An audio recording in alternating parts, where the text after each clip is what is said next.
What's going on, guys? So a little bit cold today, so we're gonna be doing this video sort of indoors. Say hi, Jackson. Come here. Yeah, say hi, guys. But before we start this video, I gotta do the homeowner thing and replace 3 faucets and a lighting fixture. Well, that was easy. Don't you wish all of your home projects would go that quick? Anyways, let's go out to the garage. The garage is actually, as you can see, the 2017 is now taking place of the Freedom Rocket and vice versa. The Freedom Rocket is now in the other garage here, the finished garage, and this is where it's going to be kept for the winter. This is where I'm going to store this car. I got a nice little space heater going on over there. You can see it's plugged in. And like I said, this is where it's going to be for the winter, but it's not getting stored yet. We still have some mods to do to the car over the winter season. I might be taking it in and out of here a little bit. And I'm going to talk to you guys today in the video about what is all done to this car. You know, I did an update video on basically a full mod list, as you would call it, of this car over a year ago when, you know, it still had a livable interior and it didn't have a roll cage in it and everything. So a lot happened since last year to this car. So I want to talk to you guys about what's different and pretty much everything. If you guys are new to the channel, you know, you're probably wondering what all is done to this car because I really haven't been talking about it. I've only been talking about stuff that I've done to the car since, you know, you've been watching. So I'll be taking you guys for a little tour of the car here, and we're going to start obviously in the engine bay, where everybody wants to see, and we're going to talk about what's all done to it there. So those of you that don't know, the car currently has about 1,000 horsepower and about 1050 torque to the wheels, and that is on a 150 shot of nitrous. Now before we get too deep into all that, let's start with the very basic stuff. As you guys know, this is a ZL1 and it comes already supercharged from the factory with the LSA engine and a 1.9 liter Eaton root style supercharger, as you can see right there. What's done to this supercharger? I'll tell you what, not a whole lot. The only thing that's done to it is a smaller upper pulley, as you can see, a 2.5 Metco upper pulley. That is it. There is nothing else done to that. It's not ported, the snout's not ported, nothing like that. So still running the stock throttle body, as you can see right there. I did start the build with the cold air intake. As you can see, this one's from Cold Air Inductions. Great company to work with. It's a nice clean install. Not only does it look good, but it does have functionality as well. As you can see, it's all enclosed and there's an insulated air box to keep the heat out, so your intake charge is a lot cooler than it would be, you know, with just a generic intake. And there's a little velocity stacked mass airflow sensor housing right here, as you can see. So it goes down and pinches down in and kind of like shoots the air into the engine a lot better than a normal intake would. So again, great intakes. First thing I did to the car, actually. Second thing I did was a catch can. However, this catch can is a lot different from the one I had before. I installed this system because it's a little more efficient, and it also has a clean side and a dirty side separator. So it's an oil separator, those of you guys that don't know what a catch can is, and it helps prevent oil from building up on your intake manifold and or supercharger if you have one. So very nice thing to have, especially if you're racing the car. And that catch can down there is by Tracy Lewis, so if you guys are interested in that, you can check them out. Now, some of the other bolt-on mods that have done to this car, other than the upper pulley on the supercharger, as you can see down there, there's a bigger lower pulley, a 9.17 lower pulley. I upped that from an 866. Originally, that's what I had on the car, and we put a bigger lower pulley on it the last time we tuned it, so that's what I'm running down below. Obviously, with you know, a different belt to match the pulleys. I have a 100 millimeter idler pulley, the upper idler here for the supercharger, just so there's a little bit more belt wrap around here to prevent belt slippage, as well as there's another idler down there. You can't really see it with the lower pulley. Then there's a heat exchanger that I also did down there. I don't know if you guys can see that. That heat exchanger down there is an AFCO heat exchanger. It's about 3 times the size of the stock heat exchanger on this car, obviously to provide better cooling to the supercharger. And going along with that, I do also have the RotoFab coolant reservoir. Basically, it just holds extra coolant. That's all it really does. You know, it just holds the coolant. You can put ice in there if you want when you're racing. Basically, what it does is it just helps keep the supercharger cooler. And going on with some more bolt-on parts, the car does have a different set of fuel injectors. It used to have the ID 850s, and I upgraded to the ID1000s once I changed over to a different fuel system. I was running the stock fuel pump for a while. I'm sure many of you guys know that took a dump on me a few weeks ago, so we upgraded to the 4 Innovations. As you can see there, you can kind of see it in here somewhere, but that's a dual fuel pump system, so obviously I upped the injectors. And I can now run full E85. It is E85 compatible. All the lines are upgraded and everything like that. So I'm able to run pretty much up to, I think the system's good for like 1500 horsepower, something crazy like that. So we're good with fueling for a little while, I'd say. Now going back to some things that I did in the very beginning of the car, as you can see down there, I have Cook's 1 7/8" headers. They're long tube headers with a ceramic coating on them. As you can see, they are ceramic coated. So what that'll do is that basically provides kind of like a heat shield from you know, the heat radiating off the headers, and allows better flow out of the headers. It's good to have those on log tube headers, or you'll see a lot of guys wrap them. People will do that as well, but either way, you know, it doesn't really matter. But the nice thing about the ceramic coating is you can usually choose what kind of color you want. So I mean, I chose silver. Should have chose red, but hey, that's okay. And those headers you can't really see down there, but they are connected to a catless mid pipe. So I got rid of the catalytic converters on this car. It's one of the first things I did, which provides an awesome sound. A lot of people are asking about, you know, what exhaust do I have on my car? And the only thing I tell them is I have a set of long tube headers, no cats, and the stock cat back. Believe it or not, this is the stock exhaust system from the cat, well, where the original, you know, catalytic converter would be up in the front there. From that point all the way back, it's completely stock. Now, yes, I do have a set of diverters from No Weeds. You guys, I'm sure, know exactly what those are. That was basically the viral video that happened where my airbags deployed because of the exhaust being so loud. And right down there, as you can see, that is the switch for my diverters. So I'll show you guys real quick here how that operates.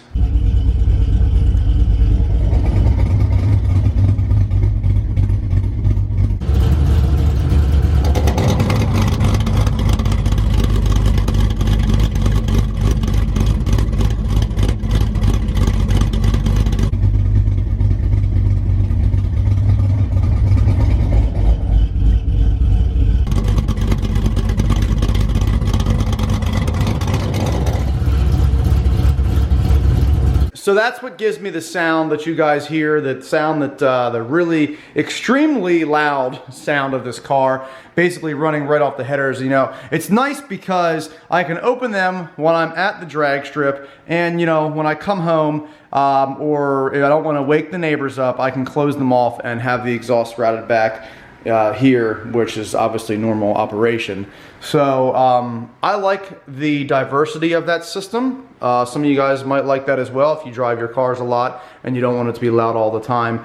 But one of the things that we will be doing here very shortly is I'm going to be upgrading the headers here. I'm going to do a custom one-off set of headers from Bob Coker, and I'm not really going to give anything else away, but just stay tuned for that because it's going to be insane what we're going to do to this car. So going back to the engine, the only thing that really is modded in the engine or changed over in any way is the cam. That's it. It's got a Lunati Voodoo cam. It's basically an off-the-shelf cam. It's not a custom grind cam at all. Obviously hardened push rods, dual valve springs, the supporting mods for a cam swap, and it's awesome. I love it. I have nothing bad to say about it. I'm very, very glad I went with Lunati. A lot of guys run the Brian Tooley Racing cam, which is fine, but you know, I am very impressed with this cam. It makes a lot of low-end power. The power is almost immediate when it comes in on the car. A lot of low-end torque, and it's great. It does exactly what I wanted it to do. And if you guys are wondering about the specs on the cam that I use, here it is. So I have a lot of questions about that. There you go. There's everything that you need to know. Like I said, guys, I love the cam. I think it sounds amazing. It's got a nice lope to it, and it provides awesome power. So getting to the main attraction of the car, which obviously is the nitrous system, because I know you guys are probably wondering about that. I use a standalone fuel system on the nitrous from Nitrous Outlet. That provides me with a gallon reservoir, as you can see right here, and I fill it with C16. So what that does is it helps basically with the fuel delivery when I'm spraying nitrous. I don't have to depend on the fuel system that's currently on the car, even though obviously it would be, you know, more than capable of providing me with well over a 200 shot of nitrous as far as the fuel goes. But what this does is it allows me to not mess with that. And it's also a little safer. I know, safer. Nitrous really isn't that safe, but you know, this does help that aspect of it. Plus I run C16 in this reservoir, which basically allows it to burn a lot cooler, and obviously I get more power out of C16 than E85. And I have the blower plate set up, so as you can see, there's the, right here is the fuel rails, here's the nitrous rail, and basically it's connected to the plate that's just right, it basically sits under the blower hat, okay? And it's a plate about this big, kind of goes around like that, and it's basically a direct port system. It's not like a throttle body setup or even a nozzle setup where that would basically, you have a chance of it puddling up in your, you know, close to your throttle body or even in your intake tube. So this is nice because it's instant power pretty much, and has a lesser chance of puddling and basically exploding, you know, when you spray nitrous. And obviously with a supercharged car like this, using nitrous, it just amplifies it even more. If this was a naturally aspirated engine, you wouldn't see as much of a power gain with like a 200 shot or a 150 shot as you would see on a car that's supercharged. And most of you guys know this, but I do keep both bottles back here. I have a second bracket now. I was running one for a while and I decided to get a second because I am going to be running a 200 shot here very shortly, so these bottles will go very, very quickly. So I got two 10-pound bottles. I might even get two 15-pound bottles just to have some extra, you know, for racing and everything like that. Don't have it hooked up right now, but there's the Y line basically, and then there's the line that goes and it gets hooked up, that goes under the car all the way up to the engine. This blue cable here goes to the parachute on the car, which is a Simpson parachute. It's kind of hard to go back there because I'm close to my garage wall, but that's a Simpson parachute.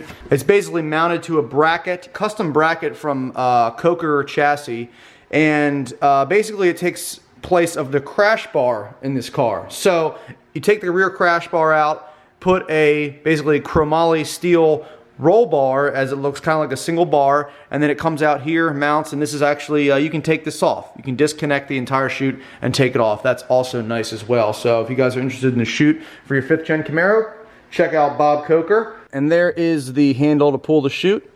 That was also fabricated by Bob Coker. I do also have a battery cutoff switch back there. That is also required for running the times that I do. What this basically does is it'll cut the power to the battery and the alternator in case I would get into a wreck or an accident of the track. Somebody can run up behind the car and flick the switch off, say if something happens and I'm knocked out and I can't get out of my car. So obviously it's nice to have one of those because you want to get the car turned off as soon as possible if you were to wreck. Now getting to the interior of the car, which is completely torn apart here in the back. Something I did last winter. Westy Speed Shop fabricated this 10-point chromoly, 4130 chromoly roll cage. It's a custom one-off design from Westy.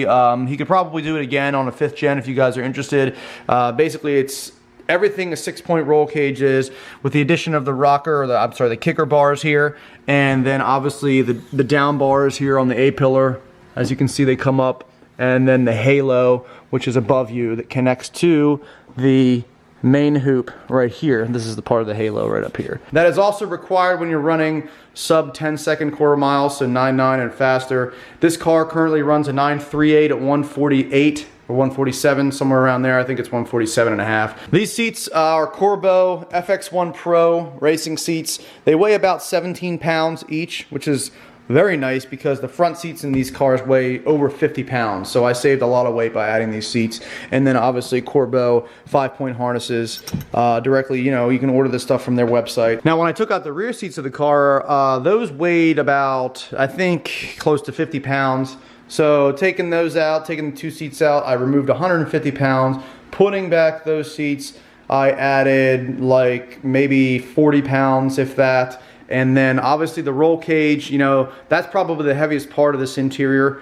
I don't think it weighs 100 pounds, but it's probably close to it. So I really didn't save much weight taking out those back seats, but I definitely didn't add weight because that cage, you know, that cage adds a lot of weight to the car. So even though it is chromoly, which is obviously a lighter roll cage material because you can allow thinner walls for the actual bars, because chromoly is a lot stronger than mild steel. That's why you want to get a chromoly cage, because it won't weigh as much and it'll be just as strong as a mild steel cage. And then obviously, you know, these bottles back here add well, 10 plus the bottle, so that's pretty decent amount of weight in the rear, which isn't bad because that'll help with traction.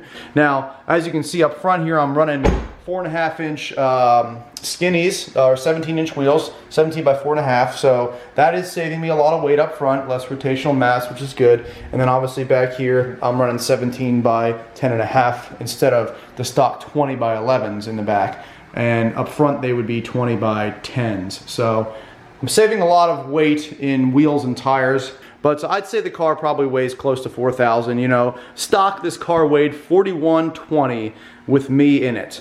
And that was at Drag Strip a few years ago. I actually weighed this car. So I'd love to weigh it again to see really what it weighs and see if I actually did save weight on with the stuff that I did. So other than the stuff that I've done to this car, believe it or not, there's a lot of stuff that's still stock. So we got a stock transmission with the stock converter, everything. The only thing that's on the transmission is a tune. Obviously, like I said, from the engine, stock head, stock bottom end, stock cubic inch motor, stock blower. It's not ported or anything like that. Still running the stock suspension on the car. Nothing's done to that either. I'm still running the stock rear, stock drive shaft, everything like that. Stock brakes in the back. You know, I can't, this is the smallest wheel I can fit on there is a 17-inch wheel until I get maybe the 15-inch conversion.